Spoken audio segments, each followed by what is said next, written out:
Students, आज हम सबसे पहले बात करेंगे acidic nature of paranitrophenol, orthonitrophenol and मेटानाइट्रोफिनॉल।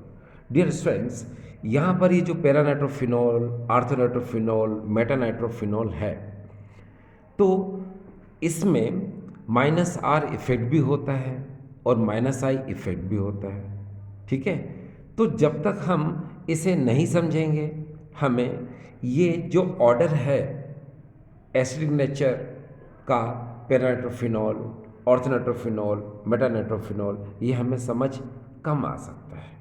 तो ठीक है, तो पहले आप देखें कि मैंने आपसे कहा कि ये जो पैरानाइट्रोफिनॉल, आर्थोनाइट्रोफिनॉल, मेटानाइट्रोफिनॉल, इन तीनों की अगर हम बात करते हैं तो इसमें आप इस तरह से देखें।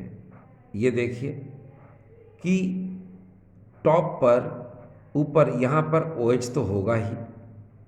ठीक, अगर आप आर्थो की बात करेंगे तो यहाँ पर NO2 ग्रुप होगा।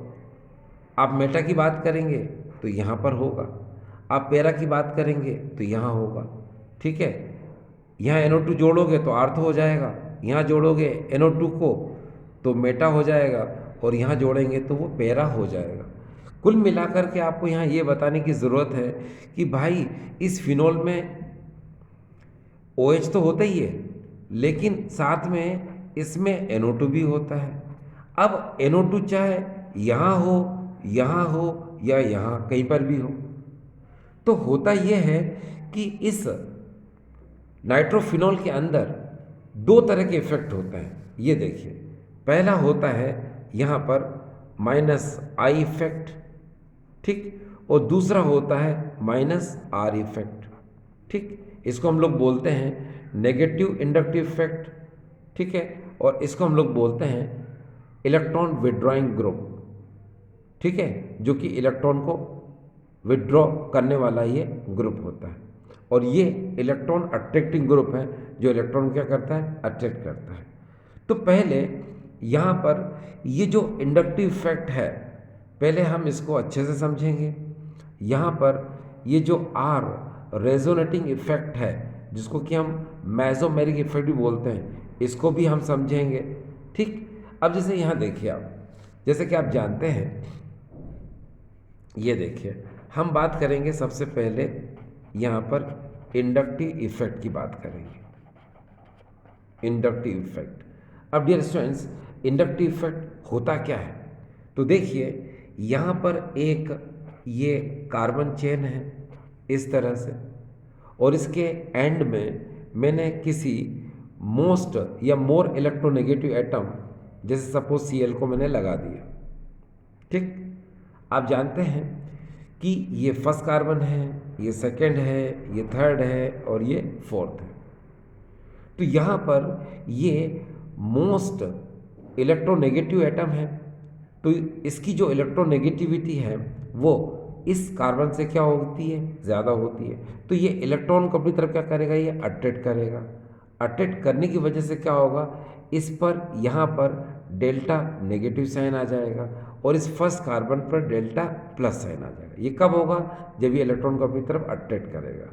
यानी कि इसको मैं ऐसे लिख सकता हूँ, देखिए यहाँ पर ऐसे, तो क्या हो जाएगा डियर, ये डेल्टा नेगेटिव हो जाएगा और यहाँ पर ये डेल्टा पॉजिटिव हो जाएगा। अब ये जो फर्स्ट कार्बन है जिस पर डेल्टा प्लस साइन है, अब इसकी इलेक्ट्रोनेगेटिविटी क्या हो गई, ज़्यादा हो गई इस C2 कार्बन से। ये जो C1 कार्बन जिस पर डेल्टा प्लस साइन है, इसकी इलेक्ट्रोनेगेटिविटी C2 कार्बन से ज़्यादा हो गई। तो ये जब इलेक्ट्रॉन को अपनी तरफ क्या करेगा, अट्रैक्ट करेगा, तो कुछ डेल्टा प्लस साइन इस पर भी आ जाएगा। अब ये मोस्ट इलेक्ट्रोनेगेटिव हो गए किससे, C3 से, तो ये भी इलेक्ट्रॉन को अट्रैक्ट करेगा अपनी तरफ, तो कुछ छोटा सा डेल्टा प्लस साइन इस पर भी आ जाएगा। ये डेल्टा प्लस इसका कंप्लीट थोड़ा कम होगा। अब ये मोर इलेक्ट्रोनेगेटिव हो गया C4 से, तो ये भी इलेक्ट्रॉन को अपनी तरफ अट्रैक्ट करेगा, तो बिल्कुल लाइटली डेल्टा प्लस साइन इस पर भी आएगा। तो कहने का मतलब ये डेल्टा प्लस का साइन धीरे धीरे डिक्रीज होता जाएगा। कहने का मतलब ये है कि इलेक्ट्रॉन का डिस्प्लेसमेंट जो हो रहा है वो कार्बन से Cl की तरफ हो रहा है, यानी कि ये Cl इस फर्स्ट कार्बन से कम डिस्टेंस पर है तो ये ज़्यादा इलेक्ट्रॉन को अपनी तरफ क्या करेगा, अट्रैक्ट करेगा। फिर ये थोड़ा कम कर पाएगा, फिर थोड़ा ये और कम होगा और ये और कम होगा। तो धीरे धीरे ये जो इलेक्ट्रॉन का डिस्प्लेसमेंट होगा वो किधर हो रहा है, इस तरफ कहाँ, जहाँ पर ये Cl लगा हुआ है। इसीलिए हम इंडक्टिव इफेक्ट को इस साइन से शो करते हैं। ठीक। दूसरी बात, the displacement of electrons in a carbon chain containing more electronegative atom at the end of the carbon chain is called inductive effect. तो ये इंडक्टिव इफेक्ट है, इलेक्ट्रॉन का इस तरह से कार्बन चेन में डिस्प्लेसमेंट होना, ठीक है, इसको हम लोग बोलते हैं इंडक्टिव इफेक्ट। ये एक परमानेंट इफेक्ट है। ठीक। अब यहाँ जो इंडक्टिव इफेक्ट है ये दो टाइप का होता है, यानी इसके टाइप कितने होते हैं डियर, ये 2 टाइप का होता है।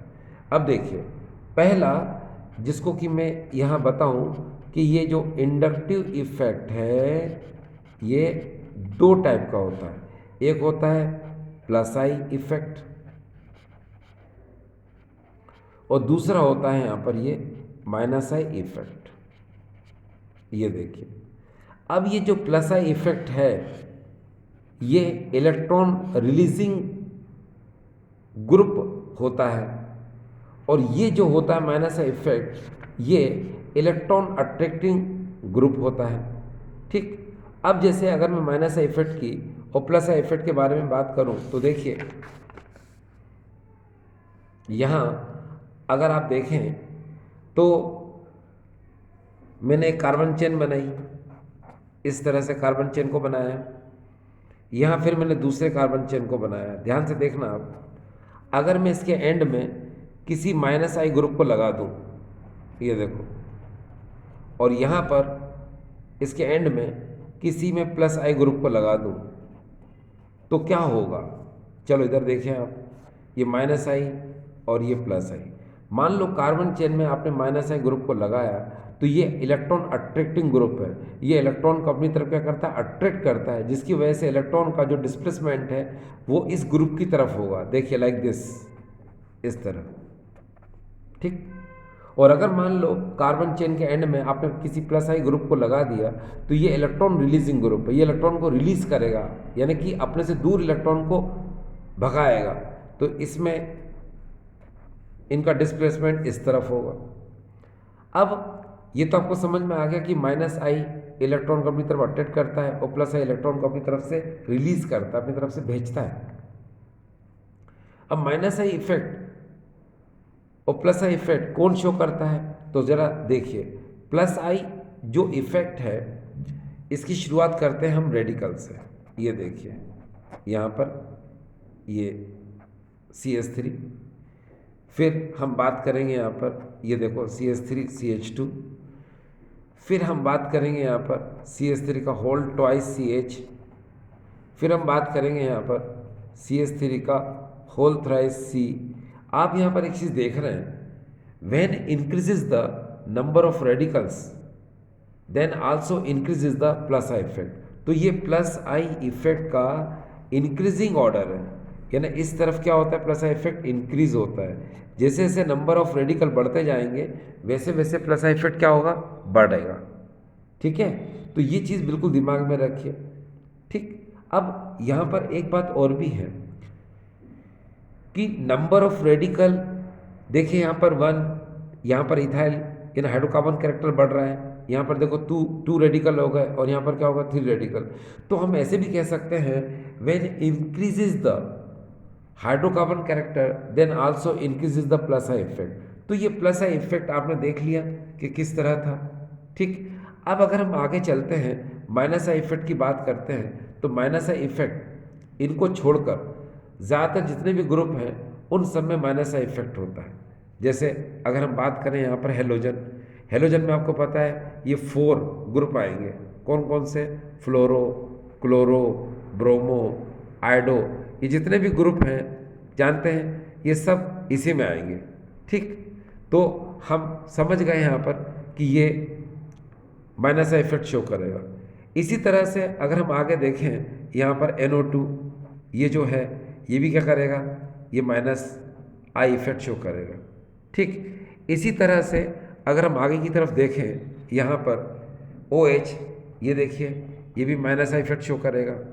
ठीक इसी तरह से अगर हम यहाँ पर NO2 को देख, ये CN को देखें तो ये भी माइनस आई, फिर यहाँ पर COOH को देखें ये भी माइनस आई। ठीक है, अगर हम OR को देखें तो ये भी माइनस आई, अगर हम OH को देखें तो ये भी माइनस आई इफेक्ट शो करेगा। ठीक इसी तरह से अगर आप बेंजीन रिंग की बात करेंगे तो C6H5 भी माइनस आई इफेक्ट शो करेगा। तो इतना आपने देख लिया कि कौन कौन जो है माइनस आई इफेक्ट शो कर रहे हैं। यहाँ आपको एक बात पे थोड़ा सा ध्यान देना है, माइनस आई ग्रुप जो शो कर रहे हैं वो रेडिकल है ही नहीं। ये देखिए रेडिकल जितने भी आपको नज़र आ रहे हैं ये सब के सब प्लस आई इफेक्ट शो कर रहे हैं। सिर्फ ये जो बेंजीन ग्रुप है जिसको हम एराइल ग्रुप बोलते हैं, एराइल रेडिकल बोलते हैं, ये ज़रूर माइनस आई इफेक्ट शो करता है। क्यों? क्योंकि इसमें रेजोनेंस होता है।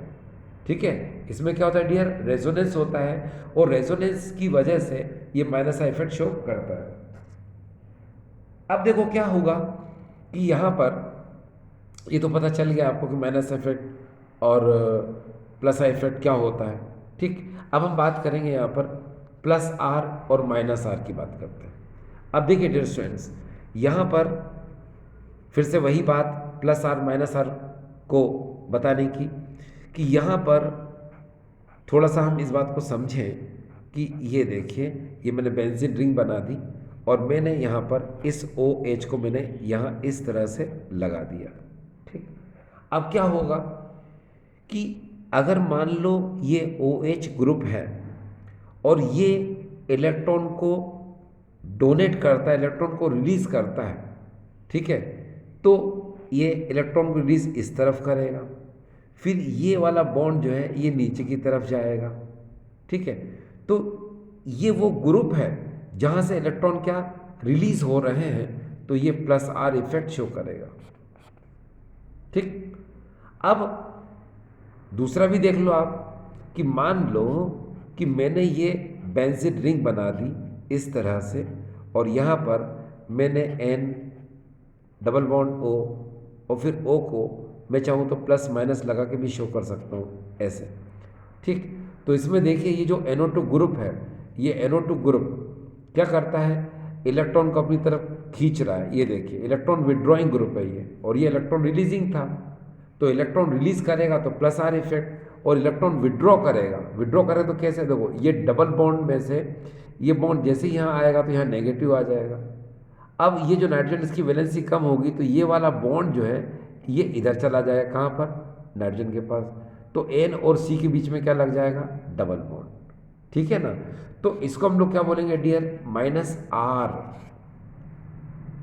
ये प्लस आर, ये माइनस आर। प्लस आर का मतलब होता है इलेक्ट्रॉन रिलीजिंग ग्रुप, और माइनस आर का मतलब होता है इलेक्ट्रॉन विड्रॉइंग ग्रुप। ये इलेक्ट्रॉन रिलीज करता है, अपने से इलेक्ट्रॉन दूर भेजता है, और ये इलेक्ट्रॉन को अपनी तरफ अट्रैक्ट करता है। ठीक है, अब हम इसको चाहें तो आगे बता सकते हैं कैसे। देखिए थोड़ा सा इसको मैं बता दूं प्लस आर को। देखिए डियर स्टूडेंट्स, यहाँ पर अगर हम प्लस आर की हम पूरी तरह से बात कर रहे हैं तो यहाँ देखिए ये OH इस तरह से। ठीक, अब मान लो ये लॉन पेयर यहाँ आएगा तो यहाँ का बॉन्ड जो है ये आगे की तरफ क्या हो जाएगा, ट्रांसफ़र हो जाएगा।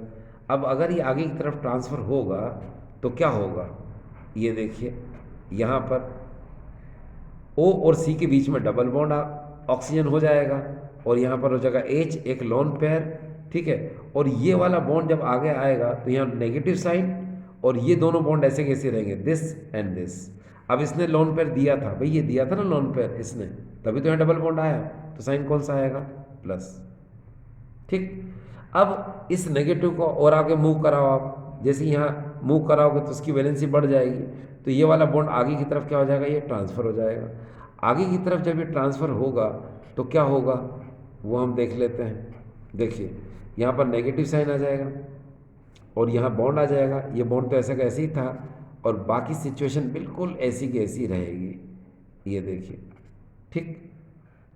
आपने देखा ऑर्थो पर इलेक्ट्रॉन डेंसिटी इंक्रीज हो गई, अब यहाँ पर पैरा पर इलेक्ट्रॉन डेंसिटी इंक्रीज हो गई। फिर हम इसको यहाँ लेके जाएंगे तो इस कार्बन की वैलेंसी बढ़ जाएगी, तो ये बॉन्ड आगे की तरफ क्या हो जाएगा, ये ट्रांसफ़र हो जाएगा। जब अगर ऐसा होगा तो क्या होगा, इसको मैं यहाँ ड्रॉ कर देता हूँ। ये देखिए, आप यहाँ ड्रॉ करेंगे तो क्या होगा, ऊपर वाली सिचुएशन ऐसी की ऐसी कर देते हैं हम। ये देखिए, इस तरह से ये बॉन्ड भी ऐसा कैसे रहेगा, सिर्फ हमने इस नेगेटिव को इधर बनाया था तो ये बॉन्ड बन जाएगा, और ये बॉन्ड आगे गया तो ये नेगेटिव हो जाएगा। ठीक, ये सिचुएशन क्लियर। हम आगे चलते हैं नेक्स्ट। ये देखिए, ये नेगेटिव जैसे यहाँ बॉन्ड बनाएगा, ठीक, इस कार्बन की वैलेंसी बढ़ जाएगी तो ये बॉन्ड ऊपर की तरफ क्या हो जाएगा, ट्रांसफ़र हो जाएगा। ठीक है, तो अब ये प्लस जो है कहाँ, ये प्लस और माइनस यानी न्यूट्रल हो जाएगा। तो अब सिचुएशन हो जाएगी इस तरह से। ये देखिए, ये बॉन्ड ऐसा कैसे, ये बॉन्ड भी ऐसा कैसे, और यहाँ आ जाएगा बॉन्ड और यहाँ आ जाएगा ये OH। ये देखिए, क्लियर। ये देखो, तो यहाँ पर आपने देखा कि यहाँ OH इलेक्ट्रॉन रिलीज करता है तो प्लस आर इफेक्ट शो करता है। प्लस आर इफेक्ट की वजह से क्या होता है कि आर्थो, ये देखिए आर्थो, पेरा और आर्थो, इन पर इलेक्ट्रॉन डेंसिटी क्या होती है, बढ़ जाती है। तो प्लस आर क्या करता है, यहाँ से समझो जरा, प्लस आर क्या करता है कि प्लस आर आर्थो एंड पेरा पोजीशन पर इलेक्ट्रॉन डेंसिटी को क्या करता है, बढ़ा देता है। प्लस आर क्या करता है, ऑर्थो एंड पेरा पोजीशन पर इलेक्ट्रॉन डेंसिटी क्या कर देता है, बढ़ा देता है। ठीक, अब हमें दूसरा समझना है क्या, माइनस आर इफेक्ट। तो चलो हम माइनस आर इफेक्ट को समझते हैं। अब dear students, minus R effect के लिए हम क्या करेंगे, हम नाइट्रोबेंजीन के एग्जाम्पल को ले सकते हैं। ठीक है, तो चलो नाइट्रोबेंजीन के एग्जाम्पल से समझने की कोशिश करते हैं। यहाँ पर ये हमारे पास बेंजीन, और इस तरह से हम नाइट्रो ग्रुप को ऐसे लिख सकते हैं, ऐसे, और यहाँ प्लस माइनस ऐसे कर दीजिए यहाँ पर इस तरह से। हम चाहें तो एन और के बीच में कोऑर्डिनेट बॉन्ड भी लगा सकते हैं, लेकिन एनसीईआरटी में प्लस माइनस का यूज़ किया है। अब देखो क्या होगा, आपको पता है NO2 ग्रुप है और ये माइनस आर इफेक्ट शो करता है, तो क्या होगा, ये इलेक्ट्रॉन को अपनी तरफ मूव करता है, अपनी तरफ खींचता है। ठीक है, तो यहाँ पर क्या होगा, माइनस साइन आएगा, यहाँ पर क्या आएगा, प्लस। लेकिन प्लस आने से पहले क्या होगा कि जब इसकी वैलेंसी कम होगी नाइट्रोजन की, तो ये वाला बॉन्ड जो है ये इधर आ जाएगा, यहाँ। ठीक, कहाँ, कार्बन और नाइट्रोजन के बीच में। तो अगला देखिए क्या होगा, अगला स्ट्रक्चर जिसको हम लोग रेजोनेटिंग स्ट्रक्चर बोलते हैं, वो क्या होगा, वो होगा इस तरह से कि ये बॉन्ड तो ऐसे कैसे रहेगा, ये भी ऐसे कैसे रहेगा, ये बॉन्ड ऊपर की तरफ ट्रांसफ़र हुआ, ध्यान से देखना। तो इनके बीच में क्या आएगा, डबल बॉन्ड कार्बन नाइट्रोजन के बीच में, और ये वाला ऑक्सीजन प्लस माइनस तो ऐसा कैसे ही रहेगा। और अब देखिए क्या हुआ, ये बॉन्ड जब इधर गया था तो यहाँ पर साइन कौन सा आ गया, माइनस। क्लियर। अब सुनो, ये बॉन्ड जब इधर गया तो प्लस कार्बन प्लस पर, ये प्लस साइन कहाँ जाएगा, इस कार्बन पर। तो ध्यान से देखना कि अब प्लस का मतलब होता है कि इस आर्थो पोजीशन पर इलेक्ट्रॉन डेंसिटी क्या हो गई, कम हो गई। अब इस बॉन्ड को आप आगे मूव करा दो तो प्लस कहाँ जाएगा, पेरा पर। तो चलो अगला स्ट्रक्चर देखिए क्या होगा। अगला स्ट्रक्चर इसको हम ड्रॉ करते हैं इस तरह से। ये देखिए यहाँ पर ये प्लस माइनस, और ये बॉन्ड आगे गया तो यहाँ बॉन्ड आ जाएगा, लेकिन प्लस कहाँ आ जाएगा, यहाँ, और ये बॉन्ड ऐसा कैसे रहेगा। ठीक, अगला स्ट्रक्चर अगर हम देखें यहाँ पर, तो मैं यहाँ बना देता हूँ क्या, जैसे ही ये बॉन्ड यहाँ आएगा यहाँ पर, ठीक है, तो प्लस कहाँ जाएगा, इसके बॉटम पर, यहाँ पर। ठीक, बाकी सब ऐसे कैसे रहेगा। तो देखिए क्या होगा, यहाँ पर ये प्लस, ये बॉन्ड ऐसा कैसे रहा, ये बॉन्ड यहाँ आया तो प्लस कहाँ चला जाएगा, बॉटम पर, यानी कि इधर जहाँ से आया है, यानी ये इधर चला गया। ठीक, अब बाकी सिचुएशन ऐसी कैसी रहेगी, डबल बॉन्ड N और यहाँ नेगेटिव और O, ये पॉजिटिव और नेगेटिव। क्लियर। अब क्या होगा, अब देख लीजिए कि सिचुएशन ये है कि प्लस अब कहाँ पर है, यहाँ पर। तो जैसे ही ये बॉन्ड यहाँ आएगा, ठीक है, वैसे ही नेगेटिव ऊपर से अब नीचे आ जाएगा। ठीक, तो अब नेक्स्ट स्ट्रक्चर कैसे होगा, नेक्स्ट स्ट्रक्चर हो जाएगा डियर इसका इस तरह से, देखिए दिस दिस और हो जाएगा एन, ये हो जाएगा ओ डबल बॉन्ड ओ, ये प्लस माइनस। तो आपने देखा यहाँ क्या हुआ, यहाँ पर आपने एक चीज़ देखी कि माइनस आर इफेक्ट की वजह से क्या हुआ, ध्यान से देखो, आर्थो पेरा और यहाँ आर्थो, तो आर्थो एंड पेरा पोजीशन पर इलेक्ट्रॉन डेंसिटी क्या हो गई, डिक्रीज हो गई। याद रखना माइनस आर की वजह से क्या हुआ, आर्थो एंड पेरा पोजीशन पर इलेक्ट्रॉन डेंसिटी क्या हो गई, डिक्रीज हो गई। क्या लिखेंगे हम यहाँ पर, ये देखो इलेक्ट्रॉन डेंसिटी डिक्रीज हो गई, किसकी वजह से, माइनस आर इफेक्ट की वजह से। और इससे पहले आपने देखा था क्या कि प्लस आर की वजह से क्या हुआ, ये देखो ये plus R effect, plus R की वजह से आप देख सकते हो कि यहाँ पर आर्थो पेरा आर्थो, यहाँ इलेक्ट्रॉन डेंसिटी क्या हो गई, बढ़ गई। तो डियर स्टूडेंट्स याद रखिए कि जहाँ पर माइनस साइन आता है उसको हम लोग बोलते हैं इलेक्ट्रॉन डेंसिटी इंक्रीज हो गई, जहाँ पर प्लस साइन आता है तो हम कहते हैं वहाँ इलेक्ट्रॉन डेंसिटी क्या हो गई डियर, डिक्रीज हो गई। ठीक है, ये समझ में आ गया आपको। अब हम बात करते हैं यहाँ पर माइनस आर इफेक्ट शो करने वाले कुछ एग्जाम्पल, जैसे हम यहाँ पर ले रहे हैं ये माइनस आर और यहाँ पर हम बात करेंगे एग्जाम्पल की, ये देखिए। तो माइनस आर इफेक्ट कौन कौन से ग्रुप शो करते हैं, तो देखिए सबसे नंबर 1 पर है यहाँ पर NO2, ठीक। नंबर 2 पर हम COOH का यूज़ कर रहे हैं, ठीक। नंबर 3 पर है यहाँ पर साइनो, ये देखिए।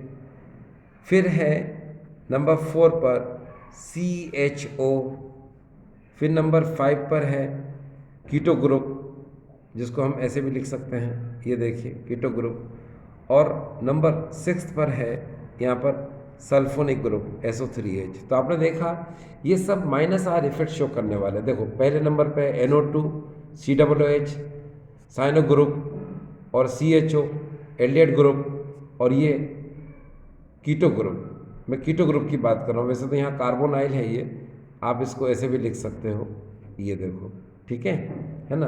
मतलब एल्डिहाइड भी शो करता है, कीटोन भी शो करता है, ठीक। और यहाँ पर ये क्या, सल्फोनिक ग्रुप, तो ये भी माइनस आर इफेक्ट शो करेगा। अब हम बात करेंगे डियर जो प्लस आर इफेक्ट शो करते हैं, तो हम उनकी बात करते हैं। तो प्लस आर इफेक्ट जो शो करते हैं उनमें सबसे पहले नंबर पर है हेलोजन, ये देखिए, ठीक है। हेलोजन आपको पता है FCl Br I, ये कोई भी हो सकते हैं, ठीक। उसके बाद में नंबर 2 पर है OH, ठीक। नंबर 3 पर है एल्कोक्सी ग्रुप, यानी कि OR की बात करेंगे हम, ठीक। फिर नंबर 4 पर हम बात करेंगे NH2 की, जो कि एमिनो ग्रुप है, ठीक है।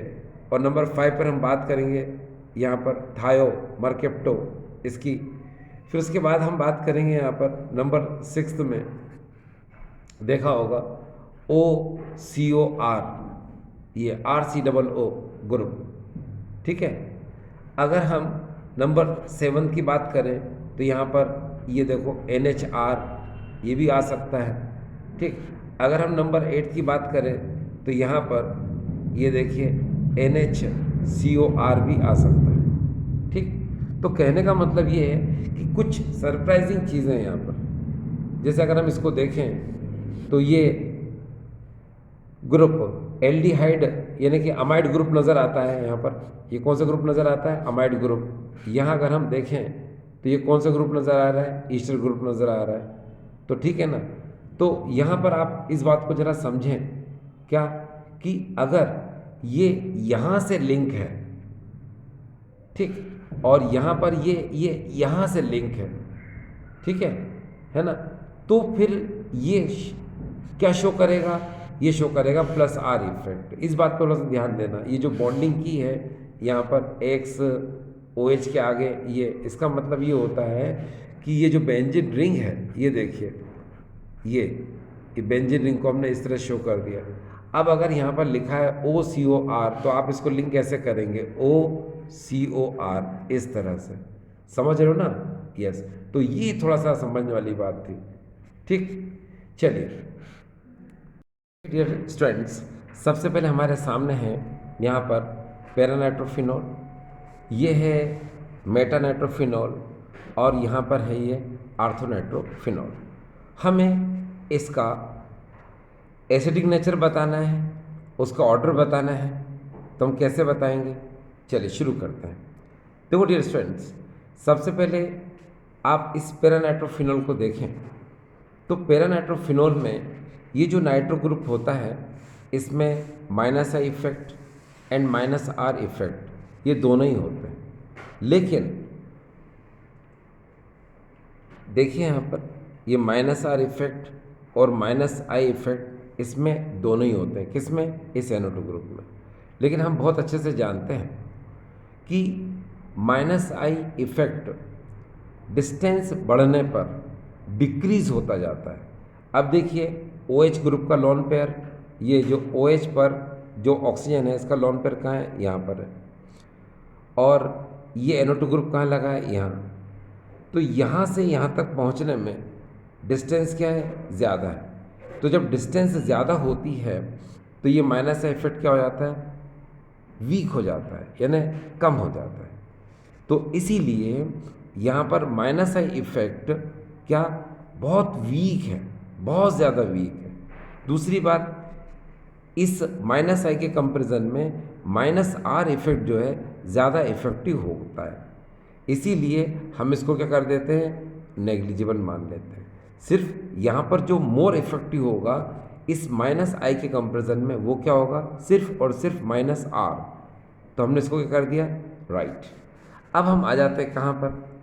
इस मेटानाइट्रोफिनॉल में आ जाते हैं।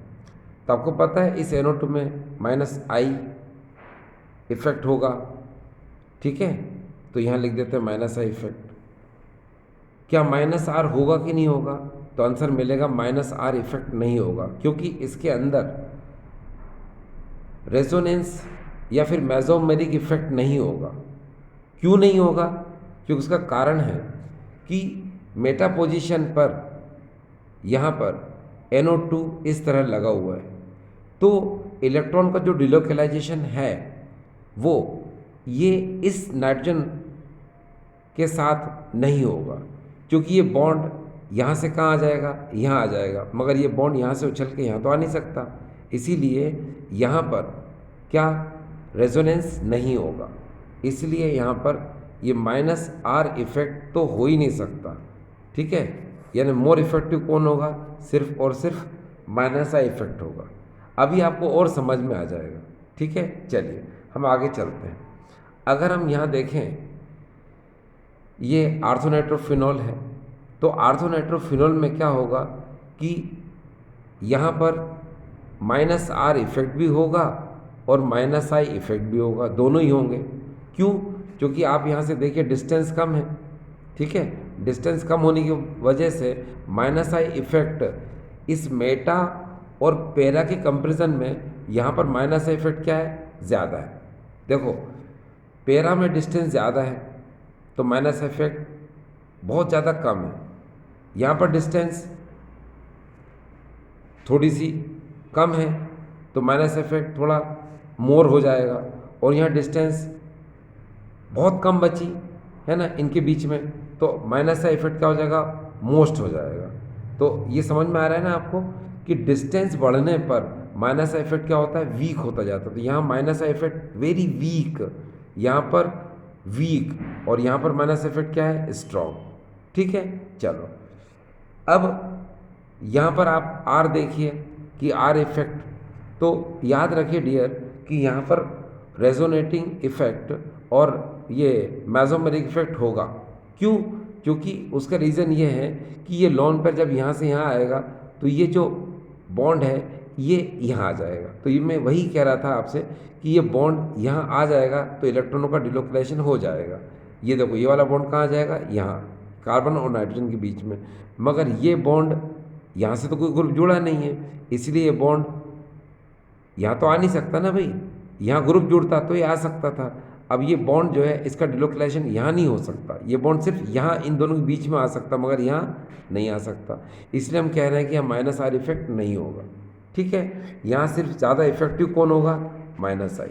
ठीक, यहाँ पर क्या होगा, माइनस आर ज़्यादा इफेक्टिव होगा। क्यों, क्योंकि यहाँ माइनस आई बहुत वीक है, क्यों, डिस्टेंस ज़्यादा है। अब हम आ गए आर्थो पर, तो आर्थो पर क्या होता है कि माइनस आई इफेक्ट क्या है, पावरफुल है। ठीक है, लेकिन उसके कंपैरिजन में माइनस आर जो है उससे ज़्यादा पावरफुल होता है। ठीक है, देखो यहाँ एक बार फिर से सुनो, माइनस आई पेरा और मेटा के कंपैरिजन में आर्थो में माइनस आई इफेक्ट क्या है, स्ट्रॉन्ग है, बहुत ज़्यादा स्ट्रॉन्ग है इन दोनों कंपैरिजन में, मगर माइनस आर जो है माइनस आई से ज़्यादा इफेक्टिव है। ठीक है, तो यहाँ पर जो वाइटल रोल होता है, जो इम्पोर्टेंट रोल होता है, वो माइनस आर का ही इफेक्ट होता है, इसका नहीं होता। ठीक, तो हम क्या करेंगे कि अब हमको समझ में आ गया किसका क्या रोल है। देखो यहाँ पर अगर आप ध्यान से देखें तो माइनस आर का रोल है। ठीक, यहाँ पर किसका रोल है, माइनस आई का रोल है। यहाँ पर किसका, इस माइनस आर का रोल है, इस माइनस आई का रोल यहाँ पर नहीं है। ठीक, तो बस हमें इन्हीं पर अब कंसंट्रेट करना है। तो अब हम शुरुआत करते हैं यहाँ पर। ये देखिए, आपको पता है NO2 में माइनस आर इफेक्ट होगा, तो इसमें जो रेजोनेटिंग स्ट्रक्चर है वो कैसे बनेंगे, तो ध्यान से देखना। ये देखिए, सबसे पहले ये जो ऑक्सीजन है ये मोर इलेक्ट्रोनेगेटिव, किससे, नाइट्रोजन से, तो ये बॉन्ड को अपनी तरफ ये पुल करेगा, तो ये हो जाएगा 1। उसके बाद में ये बॉन्ड जो है कार्बन और नाइट्रोजन के बीच में आ जाएगा, तो ये हो जाएगा 2। फिर ये बॉन्ड जो है ये मिडिल में आ जाएगा यहाँ पर, तो हो जाएगा 3। और लोन पेयर यहाँ से कहाँ आ जाएगा, कार्बन और ऑक्सीजन के बीच में, तो हो जाएगा 4। तो ध्यान देना क्या हुआ, 1 2 3 एंड 4। तो इसके बाद जो रेजोनेटिंग स्ट्रक्चर बनेगा उसको मैं आपको यहाँ बनाकर दिखा देता हूँ। ध्यान से देखने की आवश्यकता होती है, कभी कभी गलतियाँ हो जाती हैं। जैसे ध्यान से देखना, लोन पेयर ये यहाँ से यहाँ आया, तो यहाँ पर क्या करेंगे हम, डबल बॉन्ड ऑक्सीजन कर देंगे। ठीक है, और एच को ऐसे कैसे कर दो। अब यहाँ पर देर देखिए, 2 लोन पेयर थे, एक लोन पेयर यहाँ से बॉन्ड बना लिया ये, तो एक लोन पेयर बचा रहेगा, ये बचा हुआ। अब इसने लोन पेयर दिया तो यहाँ साइन कौन सा आ जाएगा, प्लस। उसके बाद में ये बॉन्ड आगे गया तो यहाँ क्या आ जाएगा, बॉन्ड। फिर ये बॉन्ड आगे गया तो नाइट्रोजन और कार्बन के बीच में क्या आ जाएगा, डबल बॉन्ड एन, ये आ गया। ठीक, फिर ये बॉन्ड आगे जाएगा तो ऑक्सीजन के बीच में क्या आ जाएगा यहाँ पर, कि माइनस साइन। और आपको पता है एन और ओ के बीच में ये हम प्लस और माइनस तो लगा ही देते हैं। ठीक, या चाहो तो कोऑर्डिनेट बॉन्ड भी लगा सकते हो, एक ही बात है। अब ये वाला बॉन्ड जो है इसको तो हमने कुछ किया नहीं, तो इसको डियर हम ऐसा का ऐसा ही लिखेंगे, है ना, यस। ये देखिए, तो अब आप यहाँ पर ये देखिए कि ये जो पैरानाइट्रोफिनॉल है, इस पैरानाइट्रोफिनॉल में ऑक्सीजन पर प्लस साइन आ चुका है, तो प्लस साइन आने की वजह से ये ऑक्सीजन जो है अब मोर इलेक्ट्रोनेगेटिव हो चुका है। मोर इलेक्ट्रोनेगेटिव होने की वजह से ये OH के जो शेयर्ड पे इलेक्ट्रॉन है उनको अपनी तरफ क्या करेगा, पुल करेगा। जब अपनी तरफ पुल करेगा तो क्या होगा, ये हाइड्रोजन प्रोटॉन की फॉर्म में क्या हो जाएगा, लिबरेट हो जाएगा, और ये क्या एनायन बना लेगा, एन ऑक्सीजन पर नेगेटिव साइन आ जाएगा। ठीक है ना, यहाँ पर क्या आ जाएगा, ऑक्सीजन पर ये मतलब बॉन्ड जैसे ही यहाँ से यहाँ जाएगा तो ये प्लस साइन यहाँ पर आ जाएगा। ठीक है, और ये प्रोटॉन की फॉर्म में क्या हो जाएगा, यहाँ से रिलीज हो जाएगा। बस आप इतना याद रखिए कि ये प्रोटॉन हमको इजीली दे देगा, ये देखो इजीली प्रोटॉन दे देगा, तो ये कौन सा नेचर शो करेगा, ये नेचर शो करेगा हमको एसिडिक नेचर। तो यहाँ लिख दिया मैंने, ये एसिडिक नेचर शो करेगा। ठीक, अब देखिए यहाँ पर क्या होता है, हम अगला वाला समझते हैं। ये देखिए, ये मेटा है, मेटा को हम बाद में समझेंगे, पहले समझते हैं हम इस ऑर्थोनाइट्रोफिनॉल को। अब ऑर्थोनाइट्रोफिनॉल को भी आप बिल्कुल उसी स्टाइल समझ सकते हैं जैसे कि आपने पैरा को समझा। क्या, देखिए यहाँ का ये बॉन्ड यहाँ से यहाँ चला जाएगा, और ये वाला बॉन्ड ये यहाँ आ गया। ठीक, और यहाँ का लोन पेयर क्या, ये कार्बन और ऑक्सीजन के बीच में आ जाएगा। ठीक, तो यहाँ पर अब इसका रेजोनेटिंग स्ट्रक्चर देखिए क्या हो जाएगा, ये देखिए यहाँ पर इसको अगर हम देखें यहाँ पर, तो देखो ऊपर से लोन पेयर इसने दिया तो यहाँ डबल बॉन्ड ऑक्सीजन हो जाएगा, ठीक है, इस तरह से। इसने लोन पेयर दिया तो प्लस साइन आ जाएगा। अब इस बॉन्ड को देखिए आप, इस बॉन्ड को आपने यहाँ भेजा था तो यहाँ डबल बॉन्ड एन आ जाएगा, और फिर ये बॉन्ड आगे गया था तो ऑक्सीजन पर नेगेटिव साइन आ जाएगा, ठीक। अब ये एन और ऑक्सीजन के बीच में जैसा प्लस माइनस, इसको हमने ऐसे कैसे लिख लिया, और बाकी के ये बॉन्ड और ये बॉन्ड ये ऐसे कैसे रहेंगे, ठीक है। ये देखिए, तो आप यहाँ पर एक चीज़ को समझ रहे हैं कि इस ऑक्सीजन पर भी प्लस साइन आ जाएगा, ठीक है। जब प्लस साइन इस ऑक्सीजन पर आ जाता है तो क्या करेगा कि ये O और H के शेड पे इलेक्ट्रॉन को अपनी तरफ क्या करने करेगा, खींचेगा। खींचेगा तो आप सोच रहे हो इनके बीच का बॉन्ड वीक हो जाएगा, तो मैं कहूँगा ऐसा नहीं होगा। क्यों? क्योंकि ये जो हाइड्रोजन होता है ये इस ऑक्सीजन के साथ क्या करता है, ये इंट्रामोलिकुलर हाइड्रोजन बॉन्डिंग कर लेता है, ठीक है। ये देखो, इंट्रामोलिकुलर हाइड्रोजन बॉन्डिंग करने की वजह से ये हाइड्रोजन जो है इजीली लिबरेट नहीं होता प्रोटॉन की फॉर्म में, है ना। यानी कि इस पैरानाइट्रोफिनॉल के कंपैरिजन में यहाँ पर ये जो आर्थोनाइट्रोफिनॉल का हाइड्रोजन है ये इजीली लिबरेट नहीं होता प्रोटॉन की फॉर्म में। यानी कि सबसे पहले प्रोटॉन हमको कौन देगा, पैरानाइट्रोफिनॉल का ये, ठीक है, पैरानाइट्रोफिनॉल हाइड्रोजन, पैरानाइट्रोफिनॉल का जो हाइड्रोजन है ये हमको प्रोटॉन सबसे पहले देगा। उसके बाद में कौन प्रोटॉन देगा, उसके बाद में हमको ये आर्थोनाइट्रोफिनॉल का जो हाइड्रोजन है ये प्रोटॉन हमको देगा। फिर हम बात करेंगे अब किसकी, मेटा की। तो मेटा में डियर देखिए कि यहाँ पर जो मेन वाइटल रोल है वो -I का है, ठीक है। क्यों? क्योंकि इसके अंदर रेजोनेटिंग इफेक्ट और मेसोमेरिक इफेक्ट इसमें नहीं होता, ठीक है। तो अब जब -I इफेक्ट है, इसका रोल है, तो ये इलेक्ट्रॉन क्या करेगा, अपनी तरफ पुल करेगा।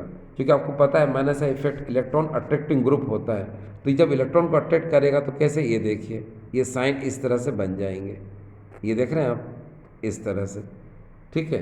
तो जब ये इलेक्ट्रॉन को इस तरह से अपनी तरफ अट्रैक्ट करेगा तो ये बॉन्ड जो है, ठीक है, ये थोड़ा सा क्या हो जाएगा, ये वीक हो जाएगा। और ये जब वीक बॉन्ड हो जाएगा तो ये हमको प्रोटॉन दे देगा। मगर हम आपको एक बात बता दें कि ये जो प्रोटॉन तो देगा, मगर ये सबसे लास्ट में प्रोटॉन देगा। क्योंकि अगर हम इनके बॉन्ड की बात करते हैं तो सबसे वीकेस्ट बॉन्ड जो है ये पैरा नाइट्रोफिनॉल में OH के बीच का बॉन्ड ये सबसे वीक है, और उससे स्ट्रॉन्ग बॉन्ड जो होता है वो आर्थोनाइट्रोफिनॉल में ये OH के बीच का होता है, और सबसे स्ट्रॉन्ग बॉन्ड जो होता है वो मेटानाइट्रोफिनॉल में OH का होता है। तो नेचुरल है कि सबसे पहले प्रोटॉन हमको कौन देगा, पैरा, फिर कौन देगा, आर्थो, और सबसे लास्ट में कौन देगा, मेटा, ठीक है। तो अब हम लिख सकते हैं क्या कि इसका जो एसिडिक नेचर है वो ऐसे होगा। देखो यहाँ लिख देता हूँ मैं, ये है एसिडिक नेचर। अगर हम एसिडिक नेचर की बात करें तो पहले कौन आएगा, सबसे पहले पैरा, ये देखो यहाँ लिख देता हूँ मैं, पैरा नाइट्रोफिनॉल, पैरा नाइट्रोफिनॉल। फिर कौन आएगा डियर, आपको पता है, ऑर्थो नाइट्रोफिनॉल, ऑर्थो नाइट्रोफिनॉल। और सबसे लास्ट में कौन आएगा डियर, आपको पता है, मेटा नाइट्रोफिनॉल, ये सबसे लास्ट में आएगा, ठीक। अगर आप से कोई पूछे कि मान लो, ये तो आपको बिल्कुल क्लियर है, लेकिन फिर भी कोई आपसे पूछे कि अगर यहाँ आपको फिनॉल भी दे दिया जाए तो फिर नेचर क्या होगा, तो डियर आपको पता है फिनॉल में कोई भी ग्रुप लगा हुआ नहीं है, ठीक है। इसमें NO2 ग्रुप लगा है, और ये जो NO2 है ये इलेक्ट्रॉन विड्रॉइंग ग्रुप है, ठीक है। तो इसीलिए क्या होगा कि इलेक्ट्रॉन विड्रॉइंग ग्रुप में एसिडिक नेचर क्या होता है, ज़्यादा होता है than compare to normal phenol में। तो इसीलिए अगर आप चाहें तो फिनॉल अगर होगा तो आप फिनॉल को भी यहाँ लिख सकते हैं, क्या, ये देखिए ये फिनॉल, ठीक। तो नॉर्मल फिनॉल जो है ये सबसे लेस एसिडिक होगा, उसके बाद में मेटा नाइट्रोफिनॉल, उससे मोर होगा ऑर्थोनाइट्रोफिनॉल, और सबसे मोर होगा पैरानाइट्रोफिनॉल। ठीक है। अब डियर स्टूडेंट्स, एक आंसर तो आपने इस रेजोनेंस प्लस ये -R और -I इफेक्ट से दिया। अगर आप चाहें तो इसका आंसर आप KA और PKA से भी दे सकते हैं। ठीक है। अब अगर मैं आपसे कहूँ यहाँ पर देखिए, आप पहली कंडीशन ये याद रखिए, देखिए ये KA का मतलब होता है क्या, यहाँ पर डिसोसिएशन कांस्टेंट फॉर एसिड। ठीक, डिसोसिएशन कांस्टेंट ऑफ एसिड यहाँ पर ऐसा होता है कि किसी भी एसिड की जितना ज़्यादा KA होगा उसका एसिडिक नेचर जो है वो उतना ही ज़्यादा होगा। ये पहला पॉइंट। नंबर सेकंड, अगर हम PKA से देखें तो PKA से ये इन्वर्सली प्रोपोर्शन होता है। ये देखिए, ये एसिडिक नेचर, इसका मतलब ये होता है कि किसी भी एसिड का जितना कम PKA होगा वो मोर एसिडिक नेचर का होगा। ठीक है। अब अगर मैं आपसे यहाँ पर एक बात करूँ कि इनके कौन कौन से PKA की वैल्यू है, तो सबसे पहले हम बात करें यहाँ पर पैरा की, तो पैरा की वैल्यू PKA की होती है 7.15। ठीक है। ऑर्थो की होती है यहाँ पर 7.22 और मेटा की कितनी होती है 8.30। अब आप खुद देखें यहाँ पर ये PKA की वैल्यू सबसे कम किसकी है, पैरानाइट्रोफिनॉल की, तो मोस्ट एसिडिक ये होगा। और सबसे ज़्यादा किसकी है, PKA वैल्यू, ये PKA वैल्यू है डियर, याद रखिएगा कौन सी वैल्यू है, PKA, ये सब PKA वैल्यू है। तो सबसे ज़्यादा वैल्यू किसकी है, मेटा की, इसलिए मेटा क्या होगा, ये लेस एसिडिक होगा। ठीक डियर स्टूडेंट्स, तो आई होप डियर स्टूडेंट्स आज का वीडियो आपको समझ में आया होगा। ठीक है, थैंक यू।